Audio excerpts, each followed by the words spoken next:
Vamos lá, crianças?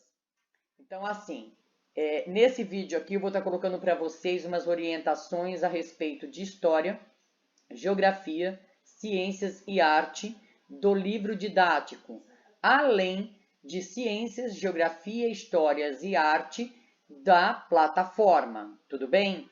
Então, vocês vão estar acompanhando as páginas, né? Que está aqui bem evidente, e vocês vão estar prestando atenção no que eu for colocar para vocês estarem respondendo as questões de vocês, tudo ok?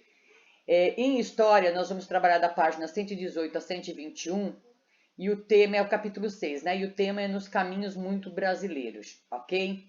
E aí vocês têm aqui um textinho, tá? Que vai estar falando, vai vir aqui um poema a respeito da Mangueira traz os Brasis do Brasil, mostrando a formação do povo brasileiro. E aí vocês vão ver aqui, né, o texto, e para depois estar respondendo as questões. Aí na primeira vai ter por que a canção fala em cada lágrima que já rolou. Então no textinho aqui, nesse poema que vocês vão estar vendo, ou é uma música, mas eu prefiro achar que é um poema, né?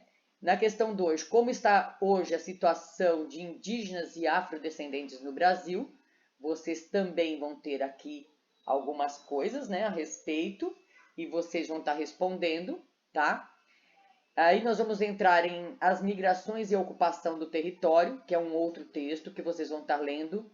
E como eu sempre coloco para vocês, gente, para vocês aprenderem de fato, vocês têm que ler e reler o texto várias vezes para poder compreender depois o que está sendo pedido, ok? Aqui na questão 1 tem um mapa, né?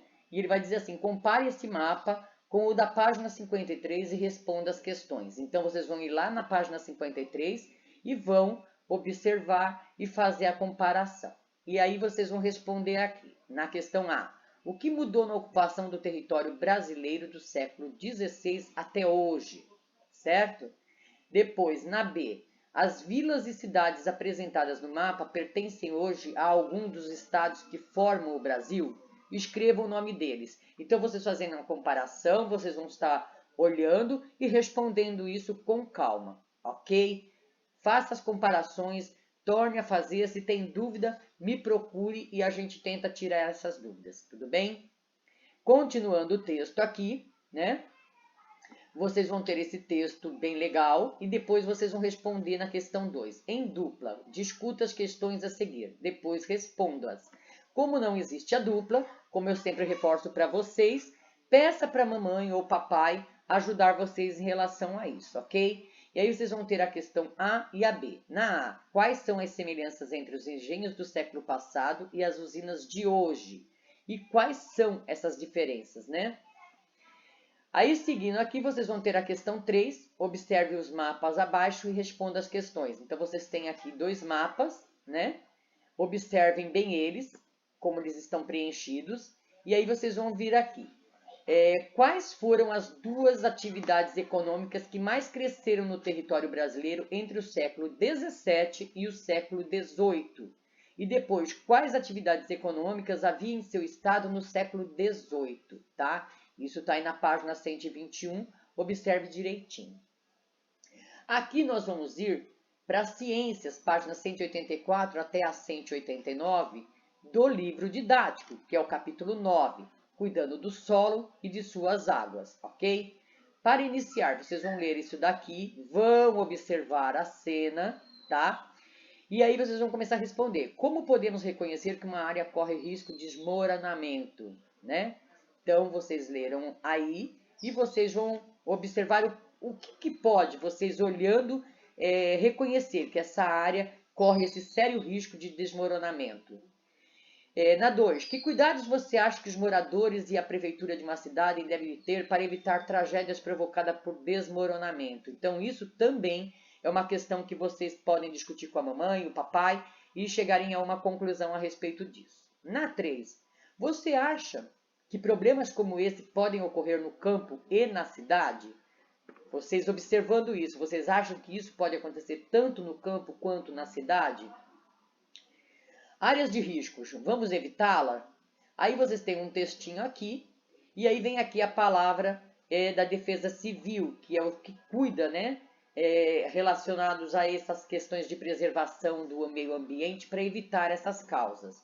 Então aqui tem o texto, né, que a Defesa Civil vai se posicionar. E aí vem, as crianças podem ajudar a Defesa Civil, como podem ser reconhecidas áreas em risco de desmoronamento, como esse problema pode ser resolvido, tá? Vocês vão estar lendo com calma isso, gente, sempre com calma, tá?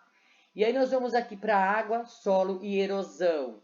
Vocês vão ter o texto, onde vai estar falando a respeito da erosão, né, das curvas do nível, enfim, vocês vão ler o texto, vão observar as cenas, vão ler o que está escrito. Ó, gente, essas partes que estão aqui embaixo, elas são sempre bem importantes vocês lerem para fazer uma comparação a respeito do que vocês vão estar respondendo dos seus entendimentos, ok? E aí, leia a história em quadrinho e responda as questões. Então, vocês vão ter aqui uma leitura, inclusive relacionada a essa foto aqui de cima, se vocês observarem, né? E aí, vocês lendo isso, vocês vão começar, então, a responder a questão. O que são as curvas de nível que seu Anésio aconselhou o amigo a fazer?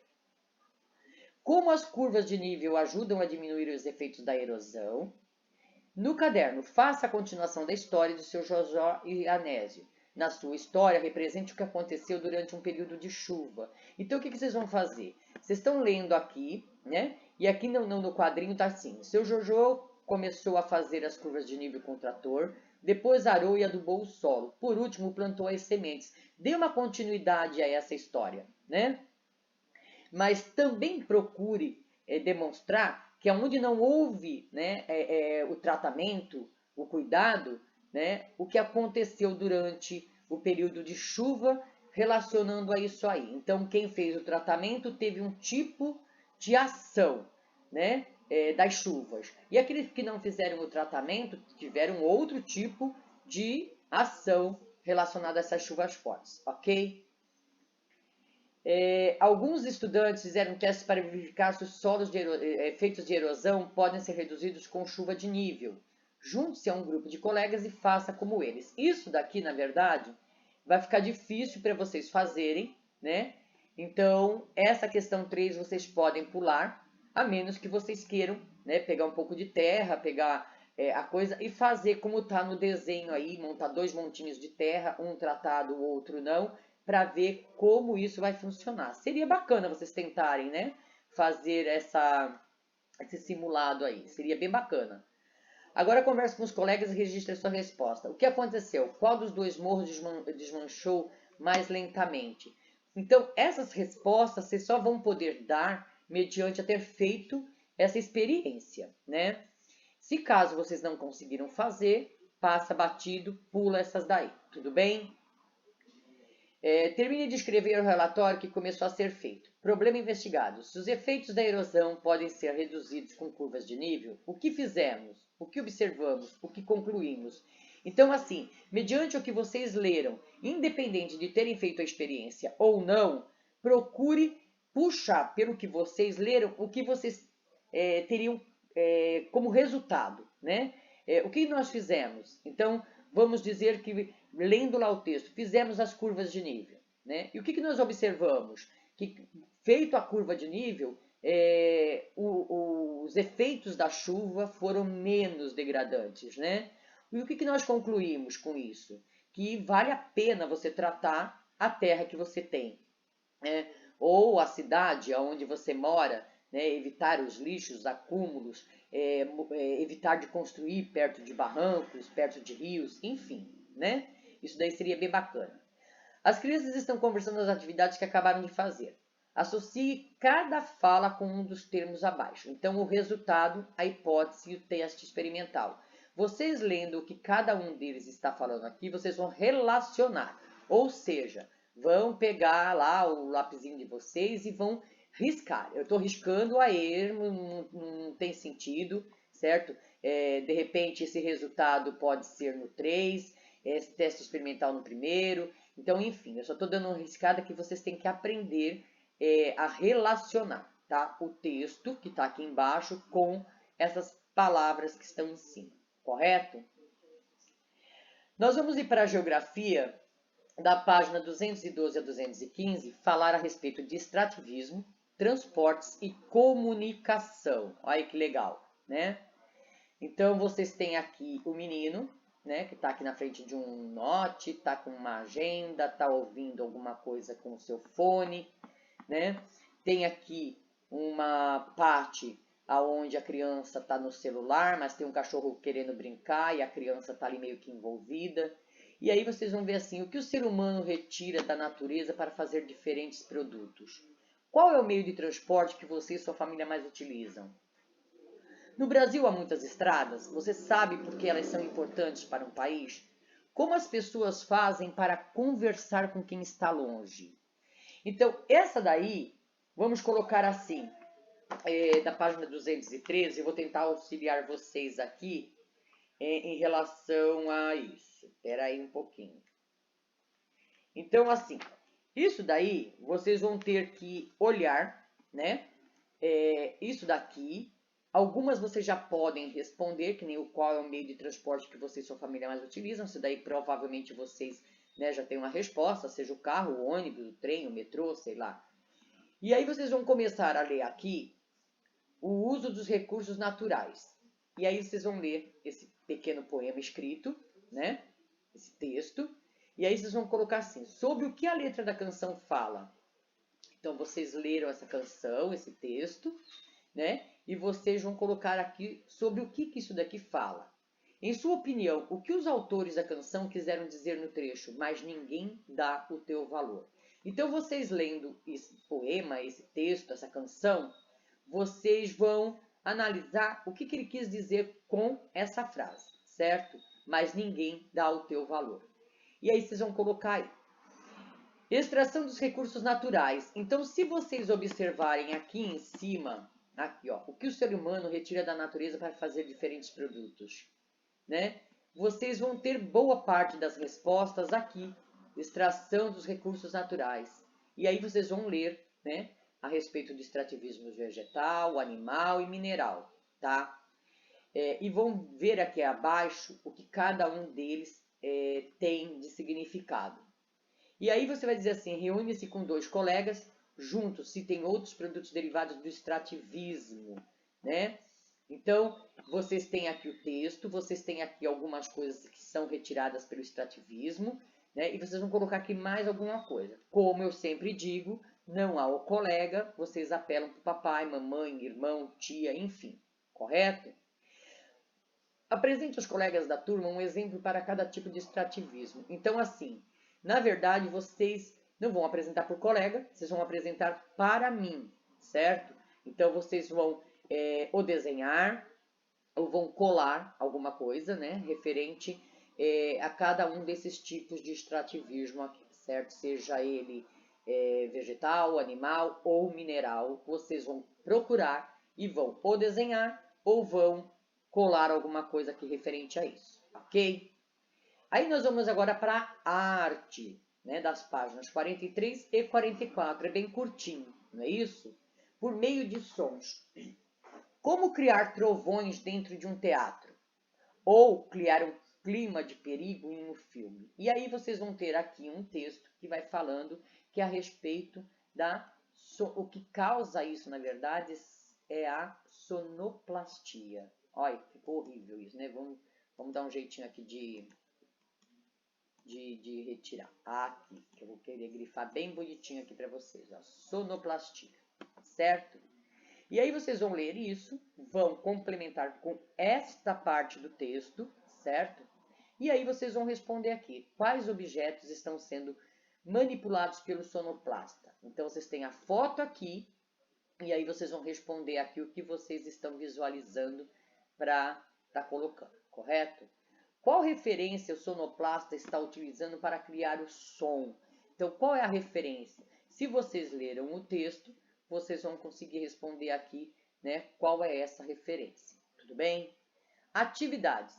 Para imitar os sons que podem existir na paisagem sonora de uma peça de teatro ou radionovela, os sonoplastas utilizam diversos objetos. Quais objetos você usaria para reproduzir os sons abaixo? Então, se você fosse fazer uma sonoplastia do som de trovão, o que você utilizaria?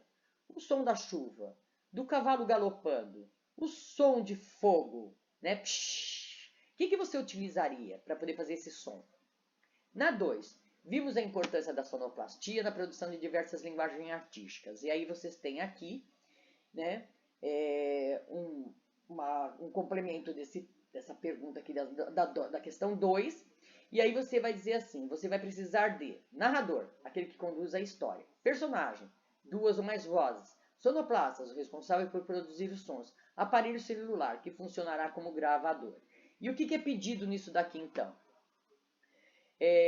Radionovela é uma novela, ou seja, uma narrativa que é transmitida pelo rádio diariamente, geralmente capítulos curtos. Em grupo, faça um roteiro para interpretar e gravar com um celular, inclua e especifique todas as falas e sons no ambiente da história. Reúna-se com os colegas em uma sala silenciosa para encenar e gravar sua radionovela. O que seria isso, gente? Vocês vão gravar um trechinho curto, como se vocês estivessem interpretando uma novela. Agora, escolha uma novela que vocês queiram, ou um filme, não tem importância, tá? Um desenho que vocês gostem. Pega a mamãe, o irmãozinho e tal, e cada um pega um determinado negócio para poder estar fazendo os personagens, né? Então você vai ser o narrador. Então você vai contar a história. Vamos só supor, gente, que vocês vão contar a história do Chapeuzinho Vermelho inicialmente. Então vocês vão colocar, era uma vez uma menina, né, a Chapeuzinho Vermelho e tal. E aí 2 pessoas, no caso o lobo e a menina, vão confabular na floresta, não é isso? Então, um vai fazer o papel do lobo, a outra da Chapeuzinho Vermelho. E aí, de repente, na floresta, deu uma chuva muito forte. Como que vocês vão fazer esse som? Aí vocês têm que fazer o somzinho. E aí vocês vão gravar isso e vão estar me mandando. A historinha é de vocês, pode ser curtinha como for, mas tem que ter esse passo a passo, ok?